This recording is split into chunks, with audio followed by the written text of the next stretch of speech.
Genesis chapter 50, the first book in the Bible. Merong isang lalaki, ang pangalan po niya ay si Michael Jerome or Williams Jr. Isa sa 12 magkakapatid na ipinanganak po sa Memphis, sa Estados Unidos. Ang kanyang ama, si William Sr. ay laging nakukulong. Ang kanyang nanay naman, si Denise, ay addict sa crack cocaine. O mas kilala dito sa Pilipinas na shabu. Ang tawag sa kanila, crack cocaine. Kaya si Michael Orr Jr., dahil walang nag-aalagang magulang, sa edad na 7 taong gulang ay dinala na sa ampunan. At laging masok at labas siya sa mga ampunan. At sa loob ng 9 na taon, biruin nyo, sa loob ng 9 na taon bilang estudyante, naka-11 eskwelahan siya. Sa loob ng 9 years, naka-11 school siya. Dami ano? Dahil nga palipat-lipat siya ng lugar kapag may kumukuha, umaampun sa kanya. Naka-2 taon siya sa grade 1 at 2 taon din sa grade 2. Amen? Nag-masteral siya sa grade 1 at sa grade 2. Nung siya ay nasa senior high school naman, ang kanyang tatay ay pinatay. At nung siya ay nag-edad ng 16 na gulang, may kumupkup sa kanya na mag-asawa, ang mag-asawang Tuhi. Ang ginawa ng mag-asawang ito, tinulungan nila si Michael Orr academically and socially. At dahil sa tulong ng mag-asawang iyon na kumupkup sa kanya, nakalaya si Michael sa adiksyon at kawalan ng pag-asa na naging tila hukay na kinalubugan ng kanyang pamilya noon. Nang siya ay nasa junior high, siya po ay nainganyo sa football at sumali siya sa kupunan ng kanilang paaralan at nakitaan siya ng potensyal sa sport na yon. Sa sumunod na taon, siya ay senior high, naging kabilang siya sa varsity football team. At dahil sa husay niyang maglaro, ay ginawa siyang starter ng kupunan nila. At dahil doon, dumating ang mga sunod-sunod na magagandang offers sa kanya ng scholarship mula sa iba't ibang university para kunin siya at maging parte ng football team nila. Taong 2009, isang kupunan ng Professional Football League. Ang kupunan ay Baltimore Ravens, ay kinuha siya para maging football player at natulungan niya ang kupunan na yon na makarating sa championship. Katunayan mga kapatid, sa ating Panginoon, ang kanyang buhay ay ginawa ng aklat. Ang pamagat ay The Blind Side. At hindi lang isang aklat, kundi ang kanyang buhay ay ginawan din ng pelikula noong 2009. Kung bakit ko po yung kinuwento ngayong umaga, amen, naging maganda ang buhay ni Michael Orr kalaunan, amen, hallelujah, sa kanya sinaliang sports, siya ay pumirma ng mga kontrata na milyon-milyon ang kanyang sahod, amen. Kung bakit ko po yung kinuwento ngayong umaga, dahil hindi lang si Michael Orr Jr., pwedeng ang ilan sa atin ngayon dito ay naguguluhan at hindi ka natutuwa sa mga nangyayari sa buhay mo. May pinaplano ka pero hindi nangyayari. Kaya nawawalan ka ng gana at pag-asa. Ang buhay ni Michael Orr Jr. ay kwento po ng pag-asa. Mula sa pagiging foster child hanggang sa pagiging football star. Tinuhin nyo, palipat-lipat siya ng ampunan nung siya'y bata pa. Wala siyang kinalaki talagang magulang. Kasi laging masok sa kulungan yung kanyang tatay, yung kanyang nanay, ganun din. Tama ba? Amen? Pero hindi ko po sinasabi ngayong umaga na magiging star o sikat ka rin kagaya niya. Kundi ang punto ko ngayong umaga, kung may plano ang Diyos sa lalaking iyon, may plano rin ang Diyos sa iyo. Amen? Amen? Kung siya ay kinupkop ng mag-asawang Kristiyano, tayo naman ay kinupkop ng Panginoong Diyos upang maging mga anak niya. Ephesians 1:5, tayo'y itinalaga sa pagkukupkop upang maging kanyang mga anak sa pamamagitan ni Jesucristo ayon sa kabutihan ng kanyang kalooban. Nung tayo'y sumampalataya, tumanggap sa Panginoong Hesus, kinupkop po tayo ng Diyos para maging mga anak niya. Amen? At dahil mga naging anak niya, mga kapatid sa ating Panginoon, may dakilang plano ang Panginoon sa iyong buhay, lalo na ngayon na ikaw ay iniligtas ng Panginoon. Subalit, may subalit. Amen? Nasa sa atin. Ulitin ko nasa sa atin kung pahihintulutan natin na mangyari ang plano ng Diyos sa buhay natin. Kaya mga anak ko yung umaga, let God fulfill His plan. Hayaan mo ang Diyos isa katuparan, tuparin niya ang kanyang mga plano sa iyong buhay. Amen? Lalo na, mga kapatid, sa mga kabataan, nagsisimula dito sa church, let God fulfill His plan. Amen? Paintulutan nating mangyari, maganap ang plano ng Diyos sa ating buhay. Huwag nating labanan, huwag nating kontrahin. May isang lalaki sa Bible, ang pangalan niya ay si Jose. O si Joseph. Amen? Siyang magiging bida natin ngayong umaga. Amen? Isa ang kwento ni Jose na magandang pag-usapan sa Bible. Siya rin ay isa sa 12 anak ni Jacob. Na ang lalaking ito, may plano ng Diyos sa kanya at inihayag yun ng Diyos sa panaginip. Kaya ang naging tawag kay Jose ay Joseph the Dreamer o si Jose na mapanaginipin. Amen? Pero ang babasahin nating main text ngayon ay nung siya ay naging prime minister na ng Egypt. Hindi rin po magandang pinagdaanan ni Jose bago niya narating yung position na yon. Pero nang kaharap na niya ang kanyang mga kapatid, nasabi pa rin niya, amen, ang anumang masamang pinlano ng tao sa kanya ay ginamit ng Diyos para sa kabutihan. Basahin po natin Genesis 15, 19-21. Subalit sinabi ni Jose sa kanila, huwag kayong matakot, sapagkat ako ba ay nasa lugar ng Diyos? Kayo'y nagnasa ng masama laban sa akin, ngunit inilagay ng Diyos para sa kabutihan. Praise God. Upang mangyari ang gaya sa araw na ito, upang mapanatiling buhay ang napakaraming tao. Kaya huwag kayo ngayong matakot, pakakainin ko kayo at ang inyong mga anak. Kanya silang inaliw at nagsalitang may kabaitan sa kanila. Sabi sa English, but Joseph said to them, do not fear, for I am in the place of God. Ito yung maganda. As for you, you meant evil against me, but God meant it for good. Amen? Ang plano nyo sa akin ay masama, pero yung masamang plano na yun, binaliktad ng Diyos, ginamit niya para sa ikabubuti ko at ikabubuti ninyo rin. Amen? Hallelujah! Tayo po'y sandaling manalangin ngayong umaga, mga kapatid, sa ating Panginoon. Hallelujah! Panginoon Diyos, marami pong salamat sa umagang ito. Ikaw pong mangusap sa amin, Panginoon Diyos. Gamitin mo aking labi, Panginoon, ipahayag ang iyong mga salita, ang pagkilos ng banal na Espiritu. Umipo ka ng mga puso, magpakahayag ka ngayong umaga, Panginoon, sa bawat isa, sa aking mga kapatid na ito, Panginoon Diyos.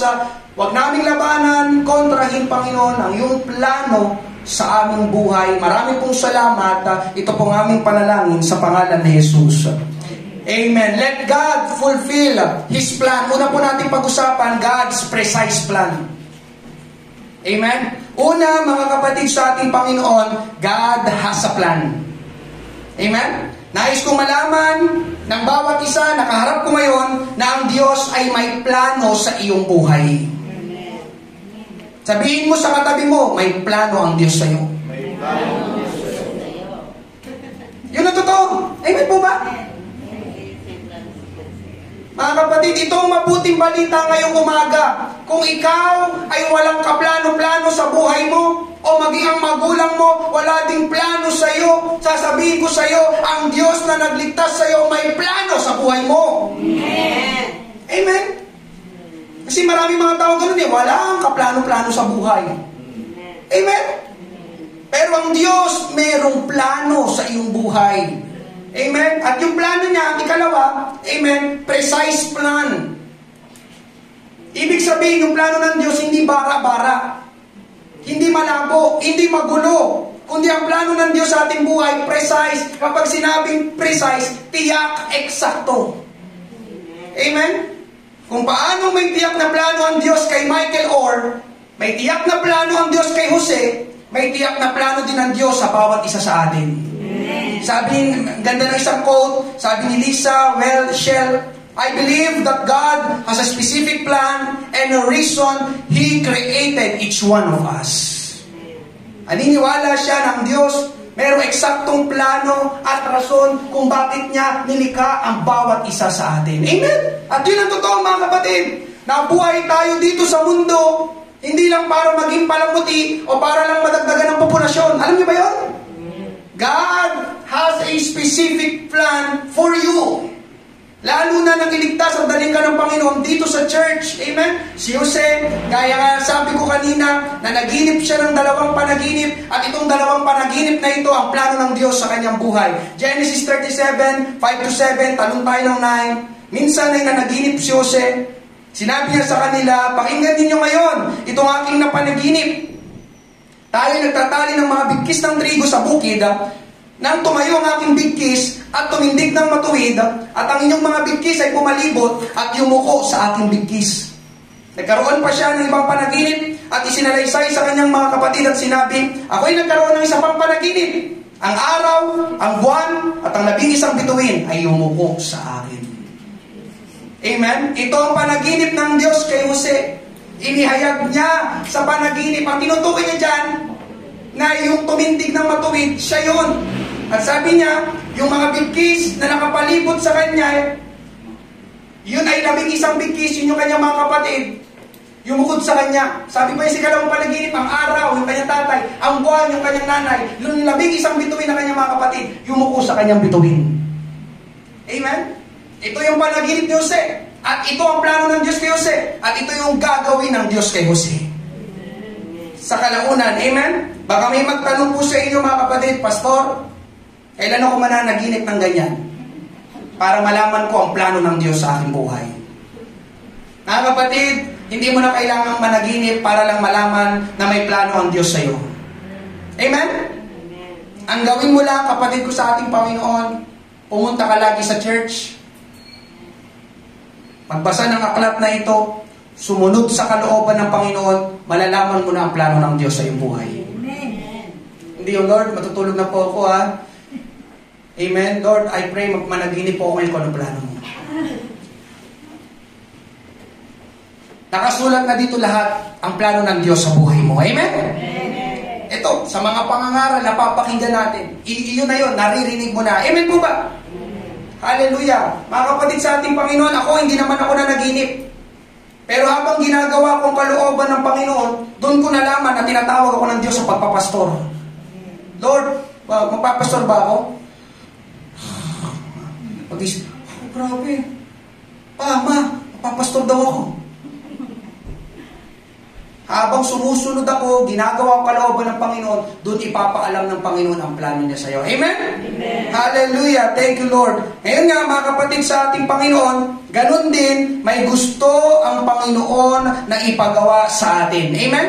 Para sa ikakapakinabang ng ibang tao. Pwedeng pamilya natin o pwedeng yung mga tao na malapit sa atin. Si Jose kasi, gagamitin siya ng Diyos, magkakaroon ng malaking kagutuman sa Israel, pero yun nga, nauna na ang plano ng Diyos, si Jose ang ginamit niya, amen, para yung kanyang pamilya, yung kanyang lahi, bagamat may kagutuman sa Israel, hindi magutom, hindi mamatay, at siya ang gagamitin ng Diyos para isalba yung kanyang lahi, yung kanyang pamilya. Amen? Ganon din sa bawat isa ngayong umaga, may gusto ang Panginoon na ipagawa sa iyo. Can you say amen? Amen. Ephesians 2:10, sapagkat tayo'y kanyang pinakamahusay na gawa na nilalang kay Kristo Jesus para sa mabubuting gawa na inihanda ng Diyos ng una pa upang siya nating lakaran. Mga kapatid sa ating Panginoon, isang napakagandang katotohanan, walang aksidente sa Panginoon.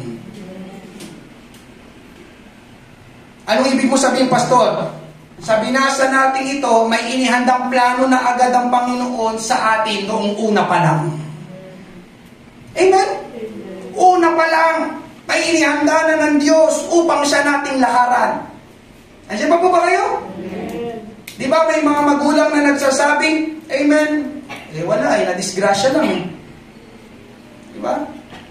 Kaya nagkaroon ng anak, disgrasya kasi. Tapos sabi naman ng anak, kamali ang magulang ko, kaya narito ako ngayon. Bakit pa kasi ako pinanganak? Ngayong umaga, mga kapatid sa ating Panginoon, amen, pwedeng nagkamali ang magulang mo, pero hindi nagkakamali ang Diyos. Yung masama na yon sa paningin mo, na ginawa ng magulang natin, pwedeng pagandahin ng Diyos. Amen? Yes, nagkakamali talaga ang tao paminsan.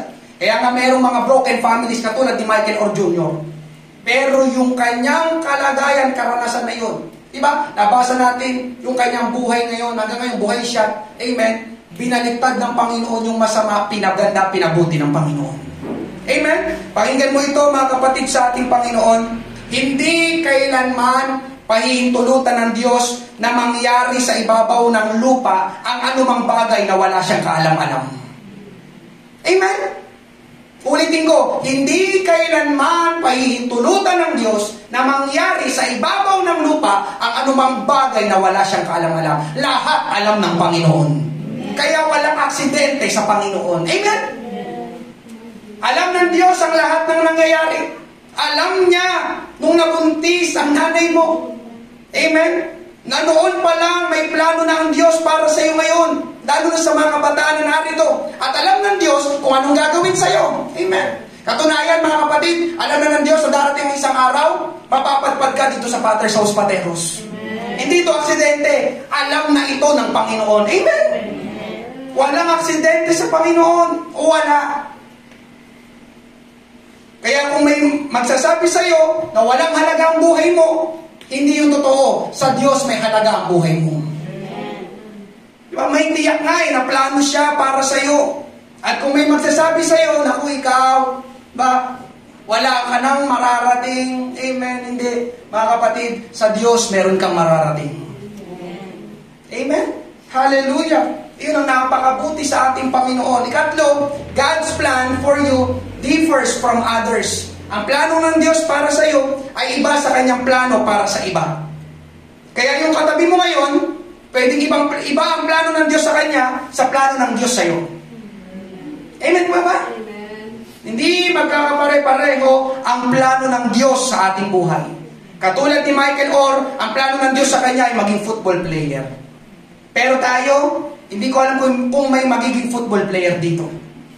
Amen? Si Jose sa Bible, naging prime minister ng Egypt. Yun ang plano ng Diyos sa kanya. Pero tayo, mga kapatid sa ating Panginoon, kung lolobin ng Panginoon, baka meron sa inyo dito maging Pangulo ng Pilipinas.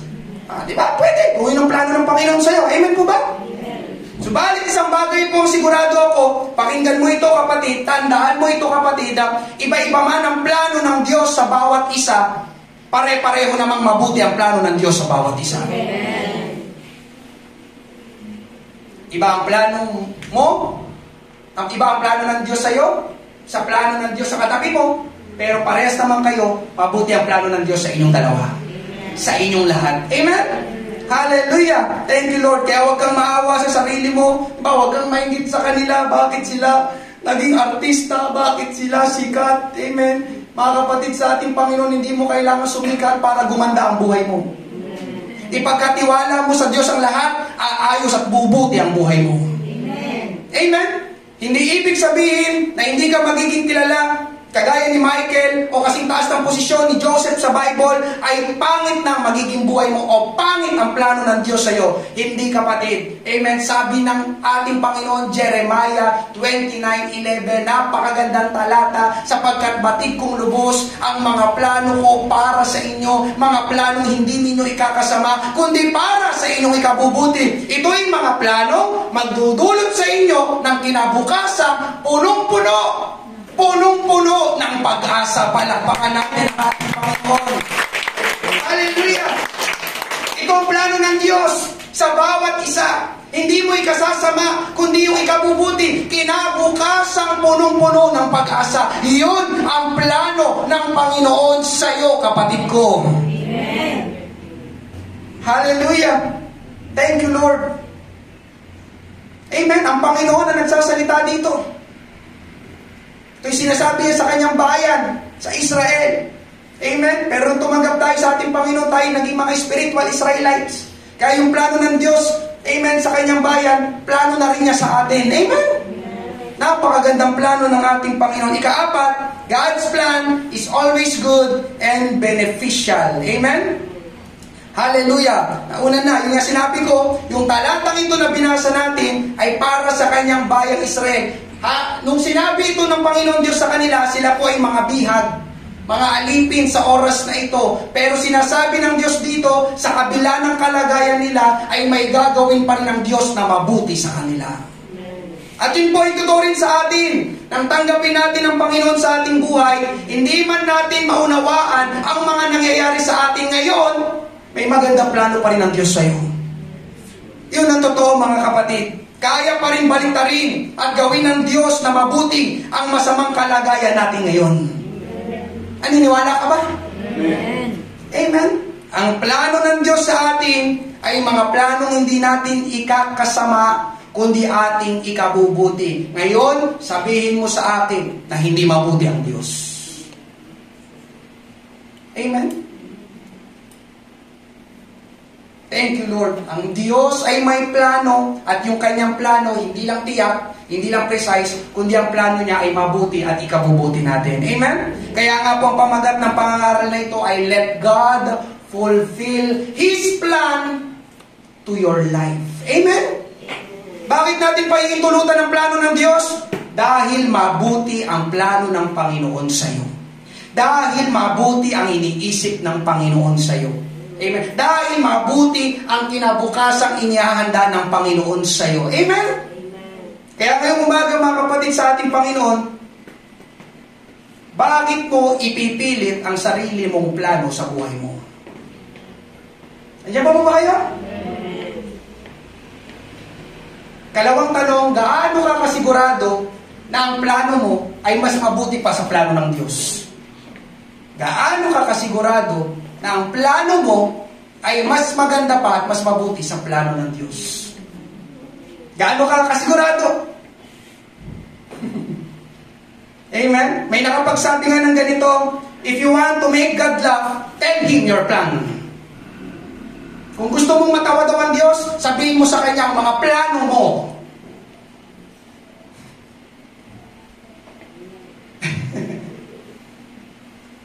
If you want to make God laugh, tell Him your plan, your plan. Lord, kasi ito po yung plano ko eh. Sabi ng Panginoon. Nakuha niyo po ba? Amen. Matatawa ang Panginoon sa atin pag sinabi natin sa Kanya yung mga plano natin. Lord, this is my plan, this is my plan, this is my plan. And I want to do this. Sabi ng Panginoon. Kakamot na lang ang Panginoon. Mas matatawa. Amen. Alam niyo bakit matatawa ang Panginoon? Dahil marami sa plano natin, hindi plano ng Diyos sa atin. Amen. O kaya naman, ang plano natin sa ating buhay, salungat sa plano ng Diyos sa ating buhay. Amen? Kaya mapapailing na lang ang Diyos sa atin. Ito talagang mananampalataya ito sa pateros, kung ano-ano naman ang naisip niya sa sarili niya. Di ba? Andiyan ba kayo? Amen. Bakit matatawa? Mapapailing pa ang Diyos? Amen? Bakit? Bakit matatawa ang Diyos? Amen? Dahil mas alam ng Diyos ang totoong makakabuti sa atin. Kaya matatawa ang Diyos. Yun daw ang plano niya. Alam ng Diyos ang makakabuti sa atin. Amen? Kaya matatawa talaga ang Diyos. Amen po ba? At isa pa, bakit mabuti ang plano ng Diyos at kapaki-pakinabang? Alam niyo po kung bakit? Bakit mabuti at kapaki-pakinabang ang plano ng Diyos? Dahil ang plano ng Diyos ang totoong magbibigay ng kahulugan at kabuluhan sa buhay natin. Amen? Kaya ikaw dyan, kapatid ko sa Panginoon, kung hindi mo alam ang patutungo ng iyong buhay, hindi mo alam ang gagawin sa iyong buhay, at hindi mo alam kung bakit ka nabubuhay, alamin at piliin mo na ang plano ng Diyos sa iyong buhay. Magkakaroon ng tamang direksyon ng iyong buhay dahil ang Diyos na sinusundan mo kailanman hindi magkakamali. Ikaw magkakamali, pero ang Diyos kailanman hindi siya magkakamali. Amen? Palakpakan natin ang ating Panginoon. Thank you, Lord. Hallelujah. Sabi nga dito, once we got on God's plan, everything fell into place. Kapag ikaw, amen, lumagay sa plano ng Diyos, ang lahat mapupunta sa kanilang mga eksaktong lugar o kalagayan. Magiging maayos, smooth ang daloy. Di ba? Kasi plano yun ng Diyos. Amen. Thank you, Lord. Hallelujah. Na isang kwento dito, merong isang 11 taong gulang na lalaking mananampalataya ang mahilig magbigay ng Christian tracts o flyers katulad nung nasa likod. Yung ipinamimigay natin kapag humahayo tayo sa mga tao. Isang linggo ng hapon, gaya ng lagi niyang ginagawa, lalabas siya para mamigay ng tracts. Kaya lang, nung hapon na yon ay masama ang panahon at maulan. Hindi na sana siya lalabas, pero biglang pumasok sa isip niya, Hindi ba mapupunta sa impyerno ang mga taong ito kahit umuulan? Kaya nagpasa siya, lalabas pa rin ako para mabigay ng flyer sa trucks. Sunod na linggo ng umaga, sa Sunday service, may isang matandang babae ang pumasok sa church na dinadaluhan ng batang iyon, lumapit siya sa pastor at nagsimulang magkwento. Sabi ng matandang babae, namatay ang aking mister, mahigit 1 linggo nang nakakalipas at hindi ko iyon matanggap at makayanan. Hindi ko kayang mabuhay nang wala ang aking mister. Kaya ang ginawa ko ay kumuha ako ng lubid at upuan para magbigti at mamatay na lang. Kaya lang, nung gagawin ko na iyon, nakatayo na ako sa upuan, biglang may kumatok sa pintuan. Pero wala naman ako inaasahang bisita. At isa pa, wala namang bibisita sa akin. Kaya hindi ko pinansin. Sabi ko, hindi naman niyang malalaman na may tao sa loob at aalis na lang yun. Pero patuloy sa pagkatok, yung kumakatok sa pintuan nila. Maya-maya tumigil. Amen. Akala ko, sabi ng matandang babae, umalis na. At nang gagawin ko na ulit na magbigti, may kumatok na naman. At hindi na tumigil sa pagkatok. Tao po, tao po. Kaya yung babae, walang nagawa. Pilitan, bumaba ako sa upuan at pinagbuksan ko siya ng pintuan. Pagbukas ko ng pinto, ang nakita ko ay isang batang lalaki na basang-basa sa ulan. Nag-abot ng truck sa akin at nagsabi na mahal daw ako ng Diyos. Natigilan ako, sabi ng matandang babae, at parang binuhusan ng malamig na tubig. Pagpasok ko sa bahay ko, amen, sabi niya, ng matandang babae, binasa ko yung trucks, flyers na binigay niya, at binigay ko ang buhay ko kay Jesus. Tinignan niyo yung address nung nakalagay sa truck, sabi niya doon sa pastor, at narito ako ngayon, kaharap mo, buhay na buhay. Amen? Para pasalamatan yung batang lalaki na yon na hindi tumigil ng pagkatok sa pintuan at nagsabing mahal ako ng Diyos. Nalaman ko ng araw na yon may nagmamahal pa pala sa akin.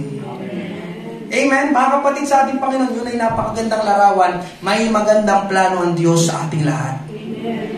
Amen? May planong maganda ang Diyos sa matandang babae na yon, kaya pinadala niya sa bahay nila yung batang lalaki. Sabi ko nga sa inyo, walang aksidente sa Panginoon.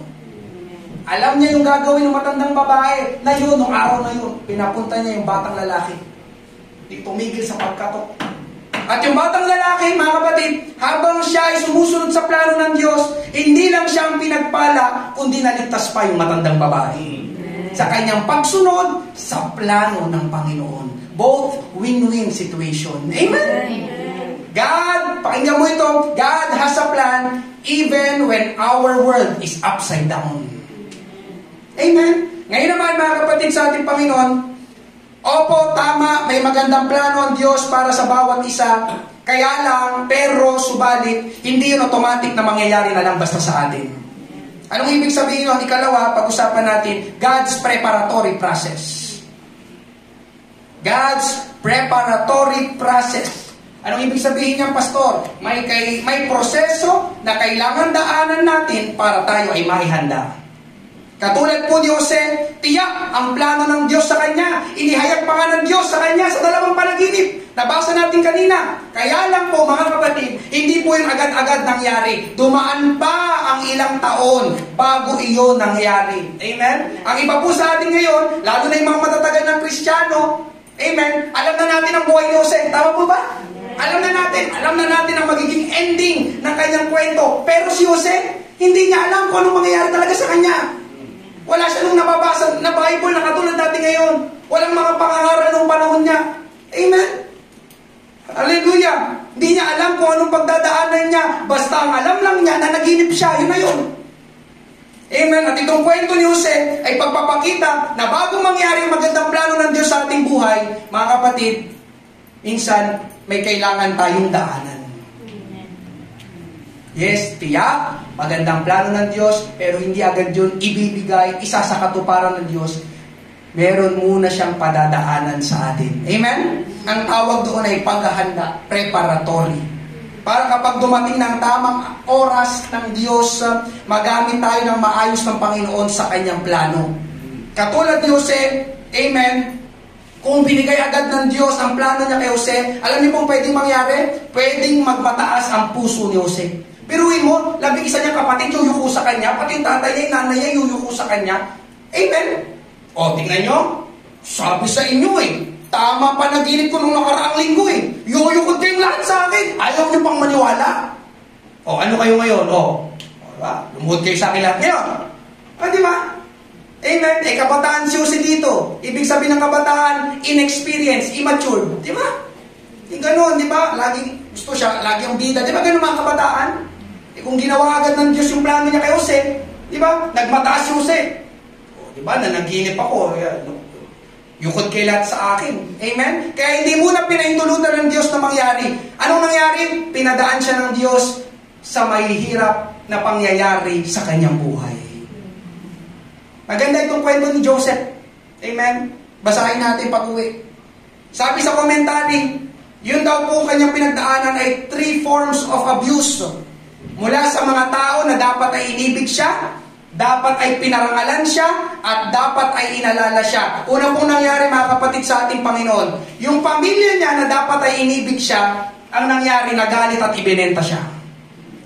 Nagkwento si Jose ng panaginip niya, Genesis 37, 5-8, isang gabi na naginip si Jose ng isalaysay na ito sa mga kapatid niya, lalo silang nagalit sa kanya.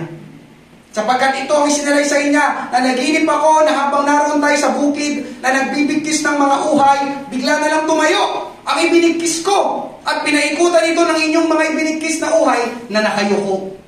Sinabi ng kanyang mga kapatid, ano? Magiging hari ka at mangunguna sa amin? Kaya lalo pa silang nagalit kay Jose. Amen? Nagalit yung mga kapatid niya. Sinasabi mo bang mangunguna ka sa amin? Bunso ka. Yabang nito Di ba? Parang ganun, mga kapatid sa ating Panginoon. May isa pa siyang panaginip. Genesis 37, 9-10. Muling na naginip si Jose at isinalaysay na naman niya sa kanyang mga kapatid. Yun kasi, ibang kabataan, gusto kwento, di ba? Sinabi niya na naginip ako ulit na nakita kong araw, ang buwan, at ang 11 bituin na yumuyuko sa akin. Isinalaysay din ni Jose ang panaginip niya sa kanyang ama. Pero nagaling din ang kanyang ama sa kanya. Sinabi niya, anong ibig mong sabihin na kami, ng iyong ina at ng mga kapatid mo ay yuyuko sa iyo? Amen? Nagkwento siya ng panaginip, pero pinagalitan siya. Nagalit sa kanya, lalo na ang kanyang mga kapatid. Alam niyo po ba mga kapatid, dumating ang oras, pinapunta si Jose ng tatay niya para dalhan ng makakain ng mga kapatid niya. Pero habang nasa malayo pa siya, nakita siya ng mga kapatid niya. Alam niyo ginawa ng mga kapatid niya? Nag-usapan silang patayin nila si Jose. Genesis 37:18, malayo pa si Jose, nakita na siya ng mga kapatid niya, at bago pa siya makarating, binalak na nila na patayin siya. Grabe, ano? Hallelujah. Parating na yung kapatid natin ambisyoso, patayin na natin. Mag-isa lang siya, 11 yun. Amen? Mabuti na lang yung panganay nilang kapatid, si Ruben, nagsabi, wag nating patayin, ibenta na lang natin, kikita pa tayo. Amen? At yun na nga, ibinenta siya ng kanyang mga kapatid. Biruin mo mga kapatid sa ating Panginoon, kapatid mo, ibibenta ka. Ay nakaranas na ba sa inyo ng ganun dito? Grabe ang pinagdaanan ni Jose. Amen? Ganun din po sa ating buhay.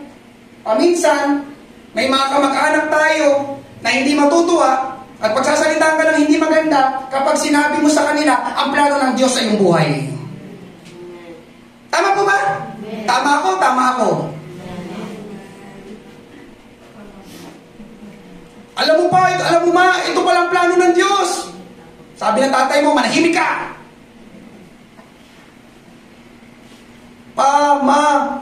Plano ng Diyos.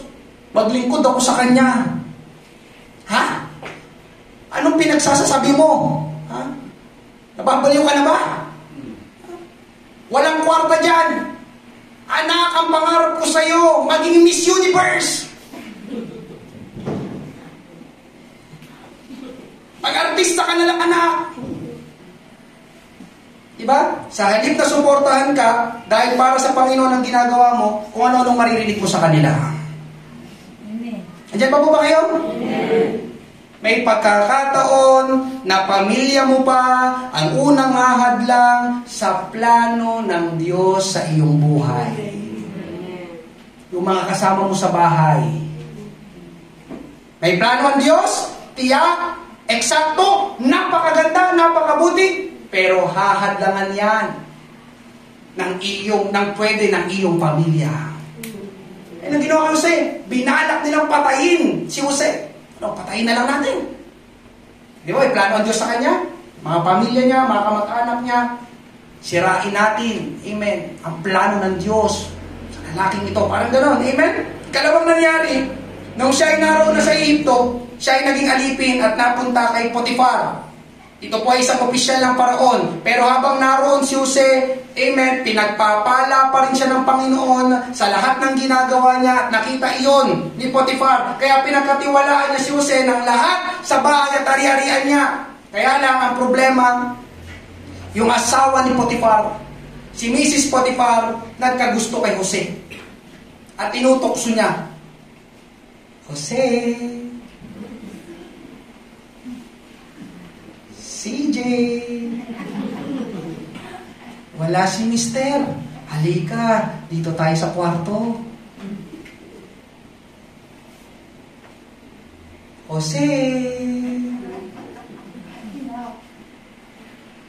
araw-araw yun ang ginagawa ni Mrs. Potiphar. Amen? Pero alam niyo mga kapatid, ang maganda kay Jose, araw-araw di siyang tumatanggi at nilalabanan yung tukso. Amen.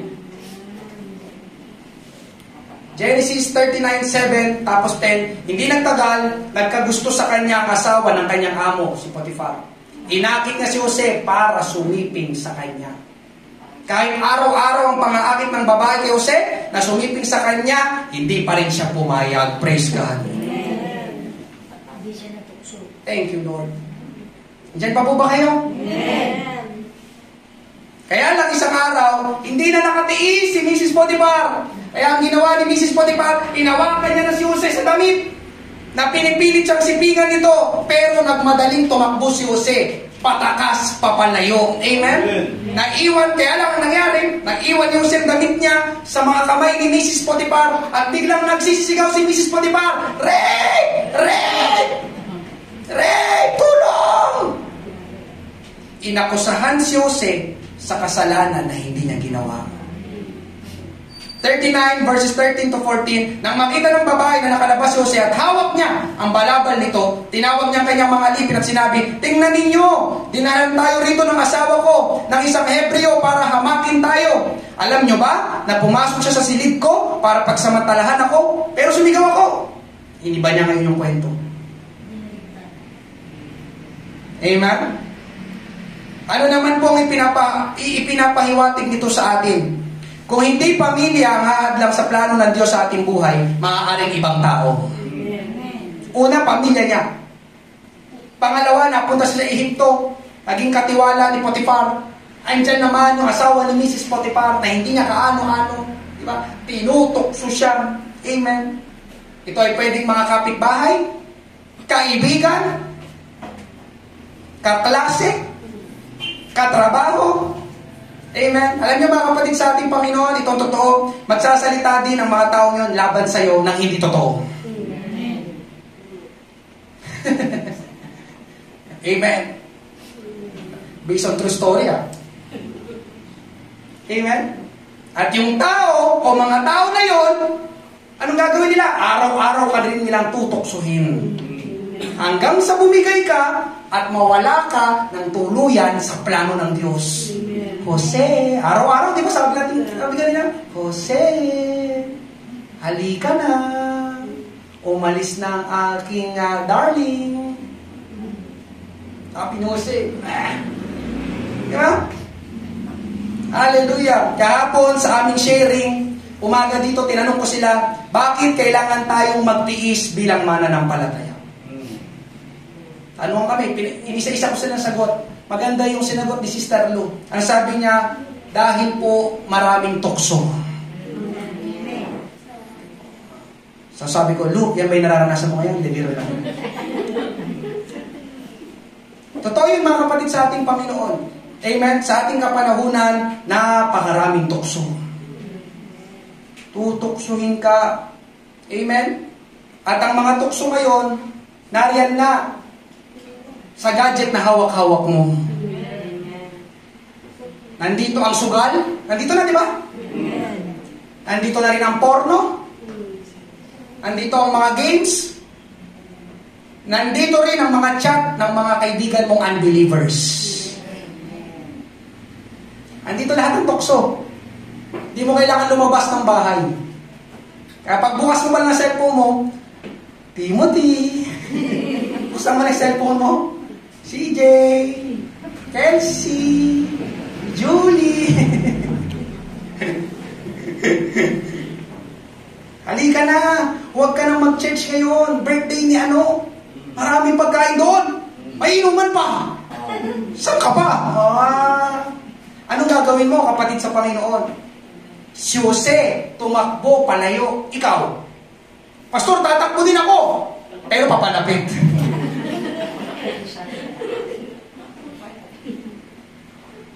Wag, kapatid sa ating Panginoon, labanan mo ang pita ng laman. Layuan mo ang tukso. Amen? Dahil kapag bumigay ka sa tukso, masisira ang buhay mo. Amen po ba? Ulitin ko, pag bumigay ka sa tukso, masisira ang buhay mo. Pati ang relasyon mo sa Diyos, madadamay. Pati ang plano ng Diyos sa buhay mo, masasayang. Tinukso si Jose, di ba? Jose. May plano ang Diyos sa kanya. Kapag bumigay si Jose nun, wala na. Pwedeng hindi na siya ang gamitin ng Diyos na magliligtas sa kanyang pamilya pagdating ng oras. Amen?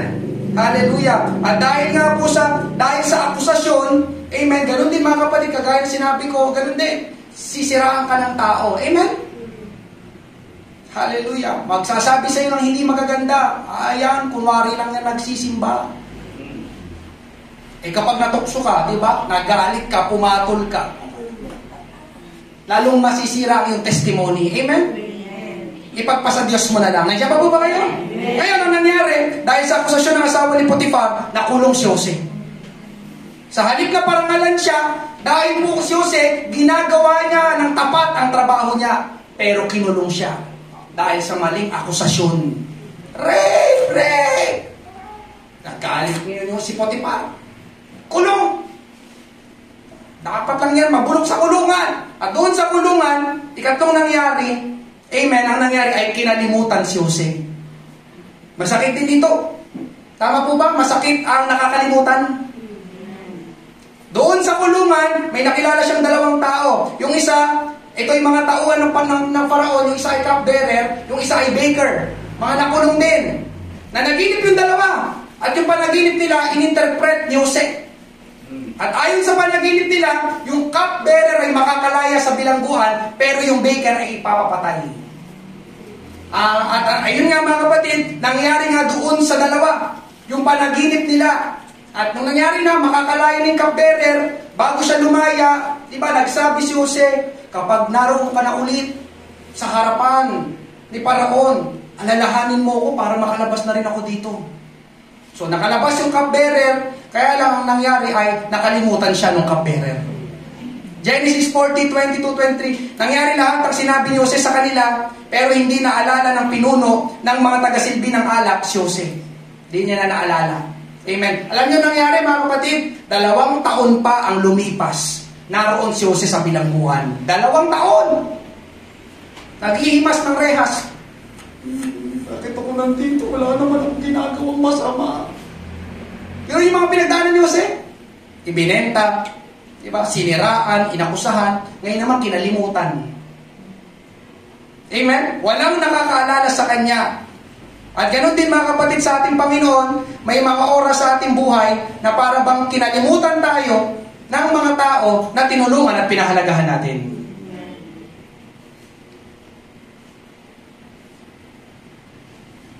Nakaranas na po ba kayo ng gano'n?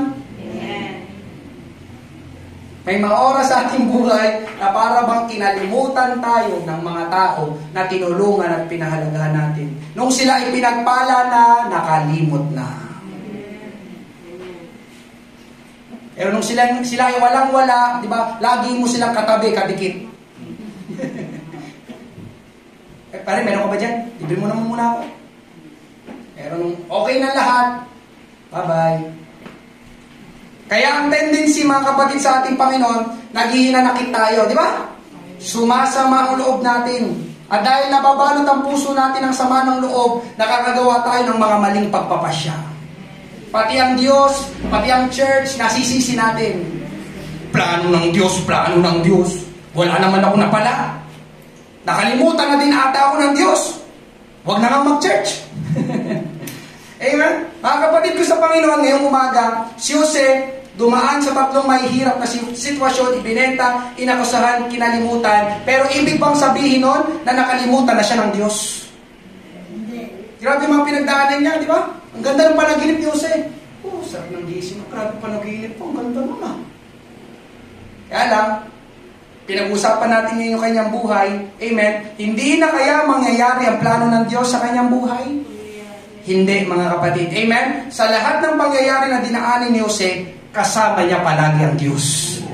May ginagawa pa rin ang Diyos. Amen po ba? Ang ganda ng pagkasabi, God's plan is always the best. Sometimes the process is painful and hard. But don't forget that when God is silent, He is doing something for you. Kapag tahimik ang Diyos, parang hindi mo siya, di ba? Malaman, makilala kung nandyan ba ang Diyos. Pero hindi ibig sabihin na tahimik siya, wala siyang ginagawa. Katunayan, mga kapatid, sa ating Panginoon, sa bawat hakbang mo, ng iyong paa, ng iyong mga lakad sa iyong buhay, gumagabay ang ating Panginoon. Amen? God's plan is always the best. Ganon din sa atin, mga kapatid. Hindi ibig sabihin na hindi magagandang nangyayari sa atin ay nakalimutan na tayo ng Diyos. Amen? Meron lang gustong ituro ang Diyos sa atin. Inihanda tayo para sa kanyang plano sa ating buhay. Gaya ni Jose na sinapit ang mga masasamang karanasan na yun. Bakit?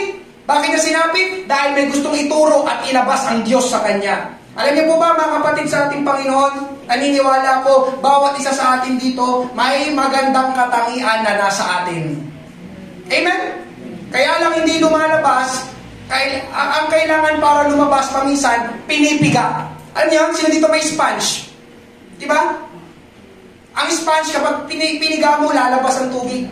Ganon din sa ating paminsan, yung magandang katangian na nasa ating buhay, kailangan minsan, pigain ang mga pangyayari para lumabas. Amen? Di ba? Sa mga hindi magagandang pangyayari, doon tayo natututong magpakumbaba. Di ba doon tayo natututong maghintay? Di ba doon tayo natututong magtiis? Di ba doon tayo natututong maging matatag? At doon sa mga hindi magagandang pangyayari, doon tayo natututong umasa sa Diyos. Ganon ang nangyari kay Jose. Amen? Sabi ko nga sa inyo kanina, kung ginawa agad ng Diyos ang plano niya sa kanya, pwedeng nagpataas si Jose. Pero dahil dumaan siya sa mga hindi magagandang pangyayari sa kanyang buhay, natuto si Jose magpakumbaba. Ganon din, natuto siyang maghintay. Pero mo nandun siya sa kulungan, walang umaalala sa kanya, pero dun si Jose, nagtiis, naghintay, naging matatag si Jose dahil sa mga pangyayaring kanyang pinagdaanan. Amen? At dahil sa mga pangyayaring yun, nakita ng maliwanag ni Jose ang nangyari sa kanya, ang ginawa sa kanya ng mga tao, lalo ng kanyang mga kapatid, ay Diyos pala ang nagplano. Amen? Kaya napakaganda ng talatang ito, Genesis 50:20, totoong nagplano kayo ng masama sa akin, pero pinlano na ng Diyos na magdulot iyo ng kabutihan na siyang nagligtas ng marami sa inyo sa taggutom. Amen? Ang plano niyo sa akin ay masama, pero ang plano ng Diyos sa akin ay mabuti at siyang nag-ayos ng lahat. Opo, mga kapatid, maaaring makalimutan tayo ng tao, pero hindi ka kakalimutan ng Diyos. Amen? Kaya nangyayari pa rin kay Jose ang lahat ng plano ng Diyos. At pangatlo, panghuli, mga kapatid sa ating Panginoon, bakit nangyari pa rin kay Jose ang lahat ng plano ng Diyos? God's prevailing power. Amen? Ito ang magandang balita, mga kapatid ko sa Panginoon, ang Diyos, hindi lang siya may plano sa atin at hindi lang mabuti ang plano niya sa atin, kundi ang plano niya sa atin ay kaya niyang gawin at kaya niya isakatuparan. Amen? May plano ang Diyos, pero hindi lang yung nananatiling plano. Yung plano ng Diyos, kaya niyang gawin. Ano man ang gustong gawin ng Diyos, magagawa niya. Psalm 135:6, ginagawa ng Panginoon ang anumang nais niya sa langit, sa lupa, sa dagat, at sa kalaliman nito. Ginagawa ng Panginoon ang anumang nais niya. Amen! Hallelujah! Ito'y pagpapakita ng kapangyarihan ng ating Panginoon. Pati ang plano ng Diyos sa buhay mo, kayang-kaya niyang gawin. Amen? Walang mahirap sa Diyos, walang makapagbabago. Pakinggan mo ito, kapatid ko sa Panginoon. Walang makapagbabago, makakapigil sa plano ng Diyos sa iyong buhay, maliban lang sa isang tao. Alam mo kung sino makakapagbabago ng plano ng Diyos sa iyong buhay at makakapigil ng plano ng Diyos sa iyong buhay? Ikaw. Ikaw. Ikaw. Ikaw ang pwedeng pumigil at magbago ng plano ng Diyos sa iyong buhay. Andiyan pa po ba kayo? Walang sino mang tao makapagbabago ng plano ng Diyos sa iyong buhay. Pero ikaw, pwede mo yung baguhin. Andiyan pa po ba kayo? May plano ng Diyos sa iyo, pero kung ayaw mo yung plano ng Diyos sa iyo, pwede mo yung pigilan. At hindi ka pipilitin ng Diyos. Andiyan pa po ba kayo? Lord, sorry, may iba akong plano. Sasabihin ng Panginoon, okay. Di ba? Hindi ka pipilitin ng Diyos sa plano niya sa iyo.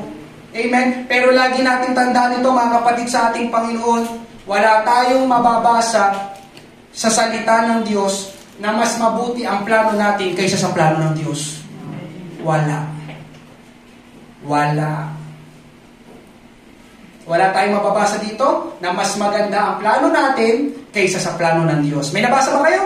Kapag meron, pakita niyo sa akin. Amen? Sabalit ito ang maganda, mga kapatid, sa ating Panginoon, kapag pinili at sinunod natin ang plano ng Diyos, kahit anong gawin ng tao, hindi nila mapipigilan ang plano ng Diyos.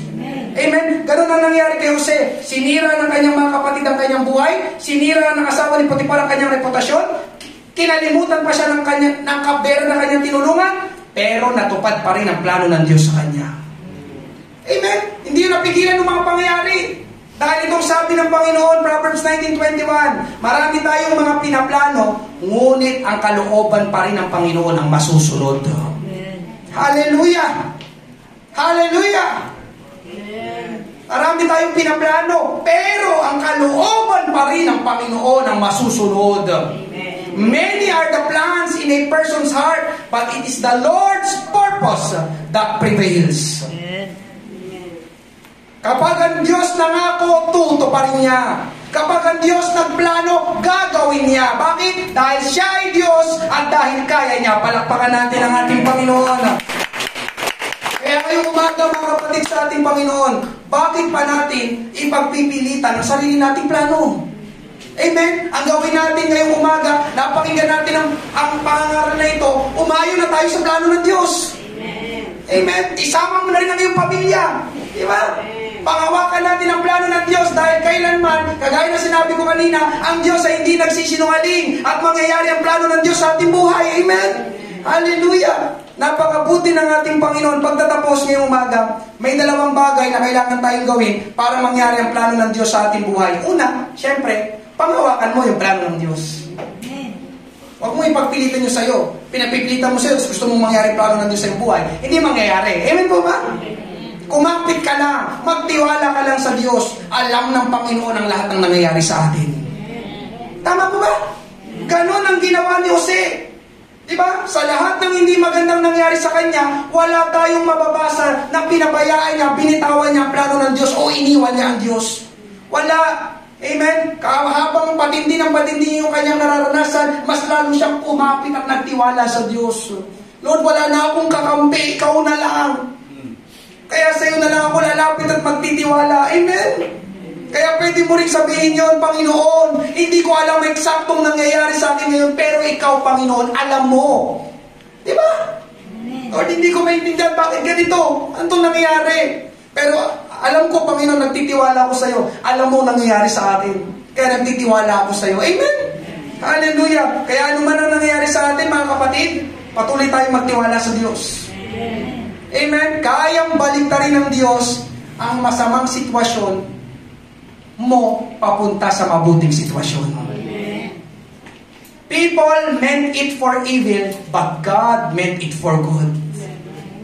Ganda nun. Pwedeng memory verse yun. Ang nilayo ng tao sa'yo masama, pero ang plano naman ng Diyos sa'yo ay mabuti. Anong mananaig? Plano ng Diyos. Amen? Ikalawa, mga kapatid sa ating Panginoon, kailangan natin gawin para mangyari ang plano ng Diyos, maintain your good testimony. Wala rin po tayong mababasa na nagkasala si Jose sa kabila na hindi magandang nangyayari sa kanya. Amen? Kahit siya ibinenta ng kanyang mga kapatid, wala tayong mababasa na may oras din kayo sa akin, kayong mga kapatid ko nagbenta sa akin. Wala. Natutunan ni Jose na patawarin ang mga nakasakit sa kanya. Kaya sa mga narito ngayong umaga, gusto mong mangyari ang plano ng Diyos sa iyong buhay, matutong magpatawad. Masasaktan ka talaga. Ipapadaan ng Diyos sa iyo. At gusto ng Panginoon, habang nasasaktan ka, nais ng Panginoon na matuto kang magpatawad. Nandiyan pa po ba kayo?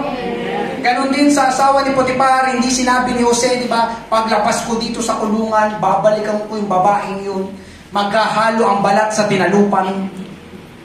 Hindi, di ba, walang ganon. Nanatiling may takot sa Diyos si Jose, iningatan niya ang kanyang magandang patotoo saan man siya mapunta. He maintained his good testimony, di ba? Jose, in Jesus' name. Lagi ang tumatakbo pag nandiyan si Miss Potiphar. Nandito na naman itong bruha na to, di ba? Lagi akong tinutokso, di ba? Mga kapatid, dahil doon, yung dalawang yun, pinahawakan niya, pinanatili niya ang kanyang magandang patotoo, pinapangyari ng Diyos ang plano niya kay Jose. Kaya ngayong umaga, let God fulfill His plan. Huwag mong labanan, huwag mong kontrahin. Sa plano ng Diyos, doon ka mapapabuti. Amen? Hallelujah! At naniniwala ako ngayong umaga, kapatid ko sa Panginoon, listen, tingin kayo lahat sa akin. Naniniwala ako ngayong umaga, hindi mo pagsisisihan kapag pinili mo ang plano ng Diyos sa iyong buhay. Amen. Palakpakan po natin ang ating Panginoon.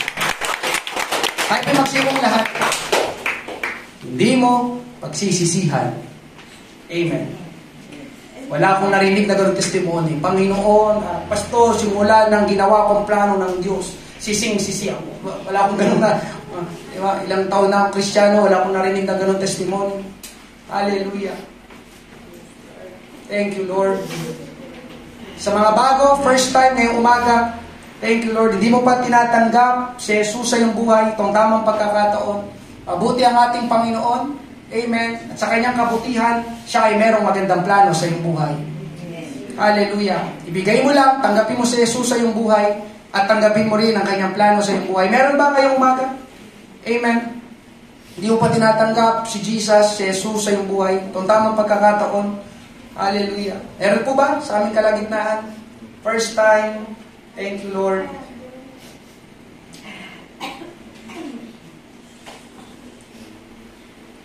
Hallelujah. Kung wala po, ngayong umaga, thank you, Lord. Bubuksan po natin ang ating harapan. Thank you, Lord. Tayo po'y mag-aaltar call. Amen. Let God. Pag sinabing let God, pahintulutan mo ang Diyos. Let God fulfill. Dahil ikaw kasi ang makapipigil at makapagbabago ng plano. Hindi ibang tao, ikaw. Pwede mong pigilan ang plano ng Diyos sa iyong buhay. Ngayong umaga, let God fulfill His plan. Tayo po yung mag-altar call, kung tayo po yung maawin, Christ is enough. Amen. Huwag nating talikuran ng ating Panginoon, sapagkat napakabuti ng Panginoon, napakabuting maglingkod sa Panginoon, napakabuti ng kanyang mga plano sa ating buhay. Hallelujah. Thank you, Lord. Thank you, Lord. Hallelujah. Hindi natin malalampasan, hindi natin mahihigitan, hindi natin magagandahan ang mga plano ng Diyos sa ating buhay. Palaging mas mabuti, mas maayos, mas makabuluhan, mas maganda ang plano ng Diyos sa ating buhay. Kaya let God, hallelujah, yes, may mga kontra, may mga pipigil, may mga hahadlang, pero kung mananatili kang panghawakan ng plano ng Diyos, papangyarihin habulin pa rin ng Diyos ang kanyang plano sa iyong buhay. Thank you, Lord. Maging matatag ka lang, magtiwala ka lang sa ating Panginoon. Amen. Walang aksidente sa Panginoon. Alam ng Diyos lahat. Thank you, Lord. Jesus, we praise you, we worship you, Lord. Lord, you are enough for me. Hallelujah, hallelujah.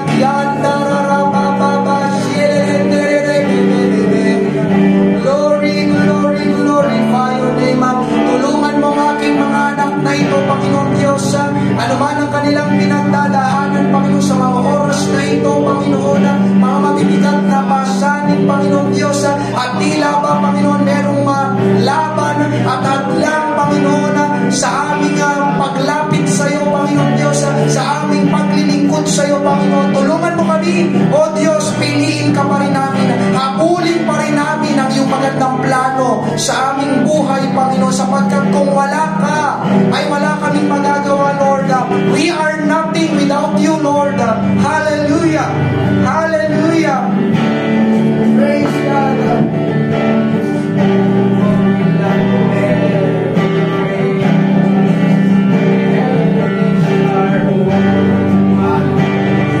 Lord, through every storm, ano man ang mga bagyo na dumating, magtitiwala pa rin kami sa iyo, sasamba pa rin kami sa iyo, maglilingkod pa rin kami sa iyo, Panginoon.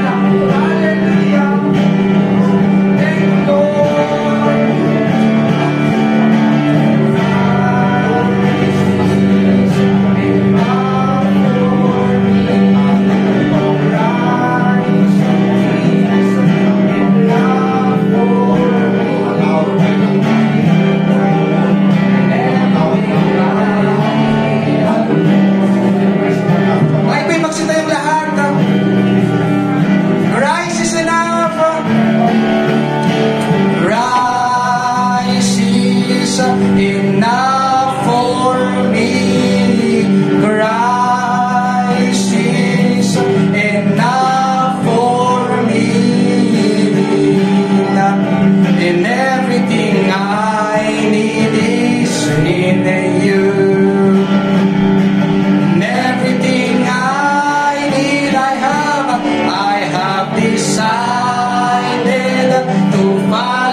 No turning back, no turning.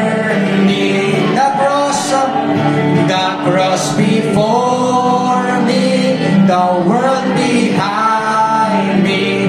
No turning, yes, hallelujah. No turning back. The cross before me, the world behind me. No turning back. No turning back, no turning back, no turning back, no turning back, no turning back. Palakpakan, pasalamatan, purihin natin ang ating Panginoon. Salamat, salamat, salamat, Panginoon Diyos. Dakila ka, dakila ka, dakila ka, aming namang banal. Salamat, O Diyos, sa iyong mga salita, Panginoon, nagbigay ng kalinawan sa aming Panginoon. Salamat sa iyong mabubuti, magagandang plano sa aming buhay, kinabukasan, punong-puno ng pag-asa, Panginoon. Hallelujah, hallelujah. We praise you and we exalt you, Lord. Napakabuti mo, Panginoon Diyos. Hallelujah. Hallelujah. Thank you, Lord. Kagaya ng ating inawit, Christ is enough. No turning back. Sapagkat kapag iniwanan at tinalikuran mo ang Panginoon, hindi mangyayari ang kanyang plano sa iyong buhay. Hallelujah.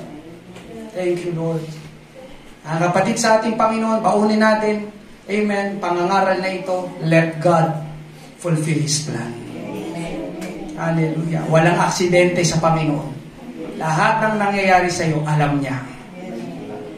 Alam niya. Amen? Thank you, Lord. May tinuturo ang Panginoon sa atin. At syempre, gustong mangyari ng Panginoon ang kanyang plano sa iyong buhay.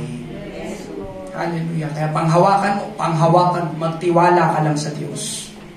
Hallelujah. Thank you, Lord. Thank you, Lord. Tayo po'y manalangin ngayong umaga. Salamat sa Panginoon. Hallelujah. We praise you. Thank you, Lord. Panginoon Diyos, aming amang banal na makapangyarihan sa lahat, Panginoon. Salamat sa mga salita mo na napakinggan namin ngayong umaga. Hallelujah. Lord, I pray, selyuhan mo ito sa aming puso. Dalhin namin saan man kami magpunta, ano man ang aming kalagayan na kinaroroonan, Panginoon. Alam namin na ikaw ay palagi namin kasama, Panginoon Diyos. Salamat sa iyong mga plano, mabubuting plano, Panginoon, sa aming buhay. Tulungan mo, Panginoon Diyos, ang bawat isa. Aking mga anak na ito, Panginoon Diyos, pahintulutan nila na magawa at may sakatuparan ang iyong magandang plano sa kanilang buhay, Panginoon Diyos. Sapagkat kami naniniwala, Panginoon, na kailanman hindi namin pagsisisihan, Panginoong Diyos, na pinili, sinunod at hinabol namin ang iyong plano at kalooban, Panginoon, sa aming buhay. Marami pong salamat. Pagpalain mo ang aking mga kapatid na ito sa kanilang pag-uwi, Panginoong Diyos, hallelujah. Ibalik mo po kami sa susunod na gawain. Ihanda mo rin ang bawat isa sa isang buong linggong ito na aming kaharapin, Panginoon. Patuloy mo kami pagkalooban ng kalakasan at magandang kalusugan, Panginoong Diyos. Karunungan, kaalaman na nagmumula sa iyo, Panginoon. Higit sa lahat, Panginoon, tulungan mo ang bawat isa, Panginoong Diyos. Bigyan mo kami ng pagtatagumpay laban, Panginoong Diyos, sa gawa ng kaaway, sa anumang mga tukso, Panginoong Diyos, ng sanlibutan ito. Ingatan namin ang aming puso, Panginoong Diyos. Pahalagahan namin ang iyong mga salita. Pahalagahan namin ang iyong plano sa aming buhay. Lord, marami pong salamat. Ito pong aming panalangin, Panginoong Diyos. Ipinabalik namin sa iyong pinakamataas na papurit pagsamba. Hallelujah, sa makapangyarihang pangalan ni Jesus. Lahat ay magsabi ng Amen. Praise God, praise God, praise God. Hallelujah. Thank you, Lord. Maraming salamat po sa bawat isa. Hallelujah.